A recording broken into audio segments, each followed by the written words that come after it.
In today's video, we will go through 2012's documentary crime movie, The Imposter.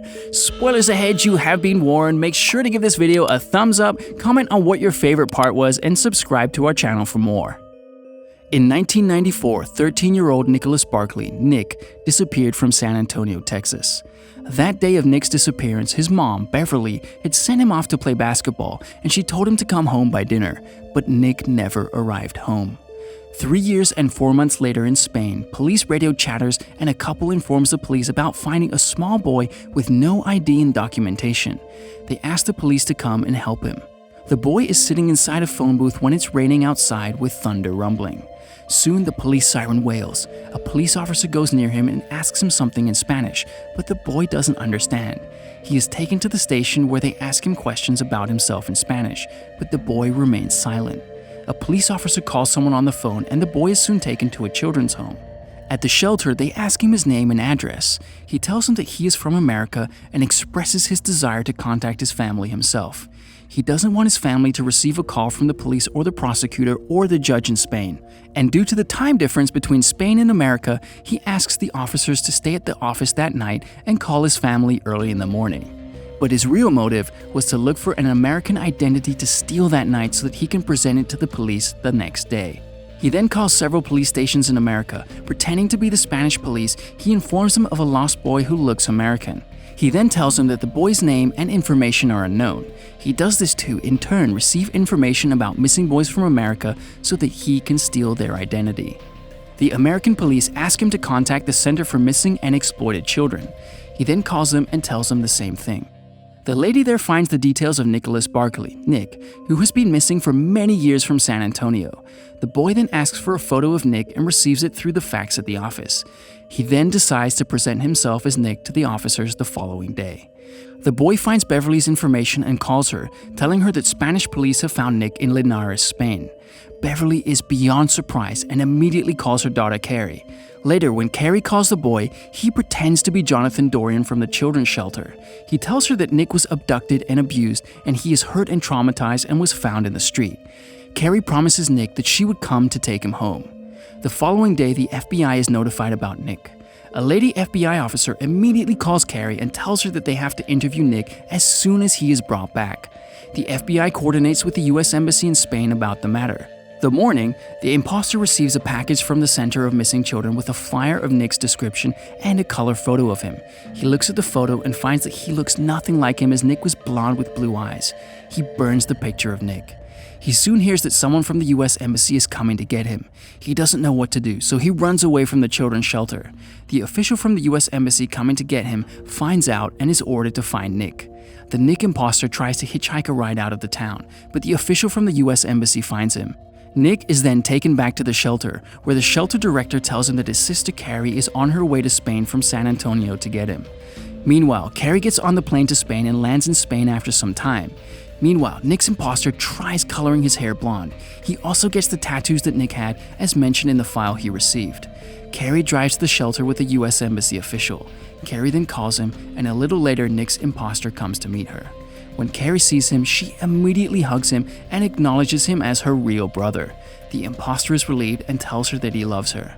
Carrie shows the imposter some pictures of Nick narrating the photos she is showing. The imposter doesn't talk much with her but whispers in a new accent.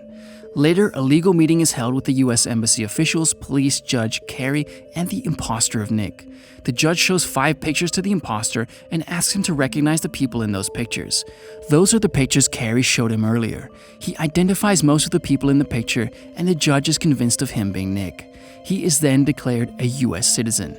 That night, Carrie and Nick don't talk with each other much and go to sleep. As soon as Carrie falls asleep, Nick gets out of the room and thinks of running away, but abandons the plan in hopes of getting a chance to live his life to the fullest. The following day, Carrie and the imposter go to the airport for a flight to the US. Carrie looks at Nick and sees him very cautious about getting on the flight. They get on the plane. Everyone in the US is excited about Carrie returning with Nick. The imposter realizes that there is no going back now. When they arrive in the US, Beverly picks them up at the airport. She realizes that Nick has changed a lot, but she thinks about what he has been through and clears it as normal. The imposter Nick rarely speaks with anyone. Beverly senses that he is feeling uneasy. They then drive home from the airport and everyone is happy about Nick's return. The next day, Nick sees what he expected the US to be.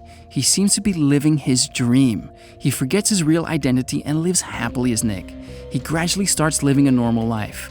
He has a typical routine. He spends time with his family, he goes for a drive with his nephew, he also spends time with his friends. The family doesn't ask about what happened to him when he disappeared. When the FBI doesn't hear from the family when Nick returns to the US, they decide to meet Nick at the San Antonio Missing Children Center to conduct their first interview. The purpose of that interview is to get his account of his kidnapping and his assistance in locating his abductors. The FBI officer notices changes in Nick. He doesn't appear 16, has a shallow dark beard, and is nervous. The imposter looks pretty uncomfortable during the entire conversation. Pretending to be Nick, he tells her that he was abducted by some overseas military in a van and flown over to places he never knew of. He was then kept in a room with other children and they were chloroformed. He also says that he was subjected to military sexual abuse every night. He describes the military men as American, Mexican, and European. He also adds that he was beaten and his arms and legs were broken, and he also faced a lot of torture. The military also put a solution in his eye that changed its color. He then explains how he was able to escape the imprisonment. He was in Spain after he escaped, and that was when the policeman found him. The FBI officer believes everything the imposter says. She thinks that he has experienced everything he said because of the detailed information he provides her.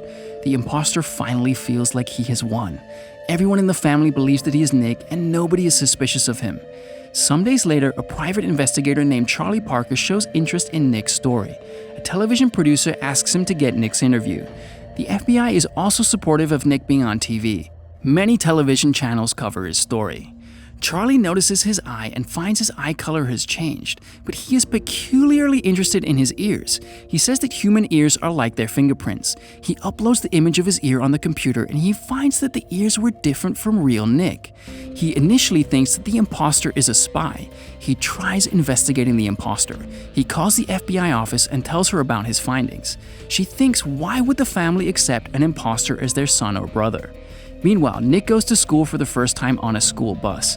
He feels pleased about getting to go to an American school. He feels lucky about getting a second chance to live life again. On the other hand, Charlie is sure about Nick being an imposter. The FBI also starts digging into this case. They start with the forensic reports. The imposter is taken to a doctor, and the doctor analyzes his story. The doctor suspects that something is wrong with Nick as he doesn't see the physiological change in body posture, pupil size, and heart rate while he is talking about his traumas. The doctor also notices his accent. He says that the imposter is not raised in an English-speaking home. Immediately, the FBI officer notifies the family about the imposter and tells them not to take him home. But when they get back from the hospital, Carrie is there to pick him up. The FBI allows the imposter to go to the family home temporarily. During the following days, Charlie starts investigating around the neighborhood. He finds that the imposter Nick causes trouble and has arguments in the house, because of which the police often come to the house. When the FBI asks for a blood sample, Beverly refuses. Carrie also feels that they don't need to prove anything. The imposter feels that the family knows of him being an imposter, but they aren't doing anything. According to him, the family is also pretending to accept him as their real son, despite knowing that he is an imposter. While investigating, Charlie finds out that Nick's brother Jason had reported Nick trying to break into the house after some months of his disappearance. Charlie thinks that something happened to Nick at his own house and maybe he was killed there. Soon the imposter also finds out about that. The imposter then cannot pretend to be Nick anymore. The FBI is also onto him and they send his prints to Interpol. The imposter then gets very nervous. Charlie continuously starts tailing him and he is also on the constant watch of the FBI. One day, the imposter slits his face with a blade thinking all his impersonating act is over. Interpol also finds the truth and faxes the information to the FBI. Charlie meets the imposter in a restaurant one day.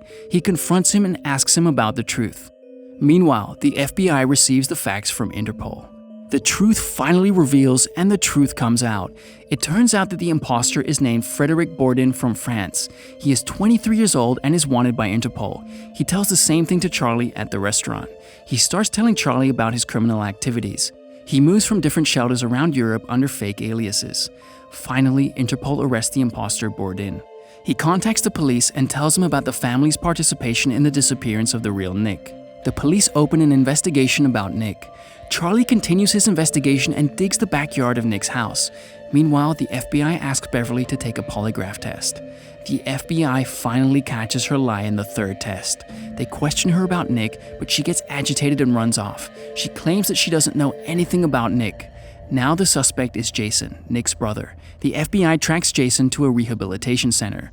When the FBI questions Jason about Nick, but he doesn't seem interested in his brother and refuses to help in any way.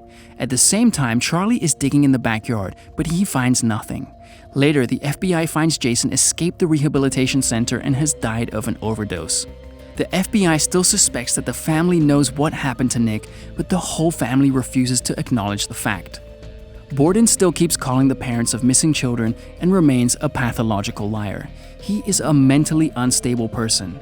Nick's family despises him for blaming them for Nick's death even after taking care of him, thinking he was Nick. Thanks for watching. Make sure to like and comment on the video if you enjoyed it, and subscribe to the channel to see more of these movie summaries.